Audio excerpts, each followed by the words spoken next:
दोस्तों, आपका स्वागत है रात की दहशत में। ऐसी डर भरी कहानियां सुनने के लिए तैयार रहिए। रात का घना अंधेरा और चारों तरफ समुद्र की भयानक आवाज़ें, जैसे वह खुद उन्हें चेतावनी दे रही हो कि वे यहाँ से लौट जाएं। 5 दोस्त अर्जुन, नेहा, राहुल, सिया और विक्रम ने सोचा था कि यह टापू उनकी जिंदगी का सबसे रोमांचक अनुभव होगा, लेकिन यह उनके लिए सबसे भयानक ख्वाब बनकर रहने वाला था। समुद्र की लहरें उन्हें टापू तक ले आई। टापू पर पहुंचते ही उन्हें एक अजीब सी गंध महसूस हुई। मरी हुई मछलियों की बदबू, सड़ी हुई लाशों जैसी गंध। यह सिर्फ समुद्र का प्रभाव नहीं था। जैसे जैसे रात होती गई वह बदबू बढ़ती ही गई। उन्होंने अपना टेंट एक खुली जगह पर बनाया, लेकिन टापू पर अजीब सा सन्नाटा उनके मन में खौफ पैदा कर रहा था। टापू पर चलती तेज हवाएं मानो कोई आने वाले खतरे का संकेत दे रही हों। रात के घने अंधेरे में आग का इंतजाम करने के लिए विक्रम लकड़ियों के लिए टापू के जंगली इलाके में जा पहुंचता है। दोस्तों, अब रात काफ़ी हो चुकी है, मैं आग के लिए लकड़ी लेकर आता हूँ। विक्रम ये बात कहकर जंगल में चला जाता है। विक्रम जंगल में लकड़ियाँ चुन रहा होता है। तभी उस खूब अंधेरे में विक्रम को लगा कि किसी ने उसे पीछे से धक्का दिया। उसने मुड़कर देखा पर कोई नहीं था। तभी झाड़ियों के पीछे कुछ हलचल सी हुई। इसी बीच अर्जुन टॉर्च लेकर विक्रम को देखने आया। विक्रम की नज़र अर्जुन पर पड़ती है। विक्रम अर्जुन को कहता है, तूने मुझे धक्का दिया? और अर्जुन कहता है, अबे पागल हो रहा है क्या? मैं तो अभी अभी आया था, मुझे लगा शायद तुझे मेरी मदद की ज़रूरत पड़ेगी।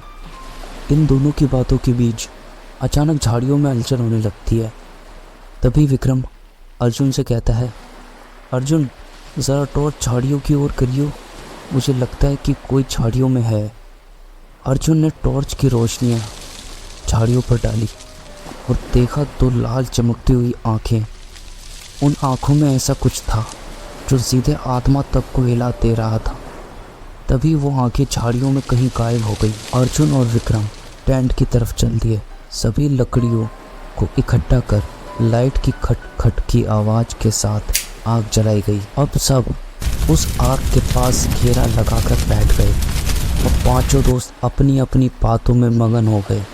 पर इन पांचों के बीच कोई ऐसा था जो आग को बगैर पल के झपकाए समुद्र के जैसी गहरी सोच में डूब चुका था। तभी सिया ने विक्रम से कहा, किन ख्यालों में खोए हुए हो? और विक्रम कहता है, मैं उन आँखों के बारे में सोच रहा था जो उस गहरे अंधेरे में भी झाड़ियों के बीच साफ दिखाई दे रही थी। मानो वो लाल सुर्ख आँखें हमें इस तरह देख रही थी कि इस वीरान टापू में हम उसका शिकार हों और वो शिकारी। विक्रम की यह बात सुन के नेहा जो बातों के भवन में खोई हुई थी, वो विक्रम की यह बात सुन के नेहा समेत सभी विक्रम की बातों पर गौर करने लगे। सभी की आंखों में एक हल्का सा डर दिखने लगा था। विक्रम की इस बात पर कोई यकीन तो करना नहीं चाहता था, पर इस वीरान टापू में विक्रम के कई हर शब्द एक कोरे कागज की तरह साफ महसूस हो रहे थे। तभी अर्जुन कहता है, दोस्तों रात काफ़ी हो चुकी है, मैं तो चला अपने टेंट में सोने। इसी के साथ सभी लोग अपने टेंट में सोने चले गए। विक्रम के पास में रखी पानी की बाल्टी विक्रम जैसे ही आग बुझाने के लिए उठाता है कि तभी एक तेज हवा की झोंके ने आग को लकड़ियों का दामन छोड़ने पर मजबूर कर देती। अब सभी टेंट में सो चुके थे, लेकिन रात के तीसरे पहर में अचानक नेहा की चीखों ने सभी को जगा दिया। अर्जुन, राहुल और सिया दौड़कर उसके तंबू में पहुंचे। वहाँ का दृश्य दिल दहलाने वाला था। नेहा का पूरा चेहरा सफ़ेद हो गया था, उसकी आंखें फैल गई थी और वह कांप रही थी। उसने थरथराती आवाज़ में कहा, वो मेरे तंबू में था, मेरे पास खड़ा था, उसने मुझे छुआ। बाकी सभी लोग उसके पास खड़े थे और उन्हें ना कोई परछाई दिखी और ना ही कोई इंसान। नेहा को शांत करने की कोशिश करते हुए अर्जुन ने उसे पानी पिलाया, लेकिन तभी तंबू के बाहर एक अजीब सी आवाज़ सुनाई दी, किसी के खून पीने जैसी आवाज़। राहुल ने बाहर झांककर देखा कि उनकी खाने पीने की सारी चीज़ें खून से लथपथ हो चुकी थी। ऐसा लग रहा था मानो जैसे खून की बौछार हुई हो। अगली सुबह सभी ने टापू से निकलने का फैसला किया, लेकिन टापू पर उनकी लाई हुई नाव भी गायब हो चुकी थी। अब उन सबका डर और बढ़ गया। उन्होंने टापू के चारों ओर देखा, लेकिन उन्हें ना नाव मिली, ना ही कोई मदद का संकेत। तीसरी रात की शुरुआत एक भारी आंधी से हुई। तंबू लगभग उखड़ने की कगार पर था।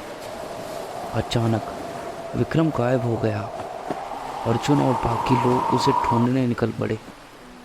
समुद्र के किनारे पर विक्रम का खून से सना हुआ जूता पड़ा था। उसकी चीखें समुद्र की गड़गड़ाहट में कहीं खो गई थी।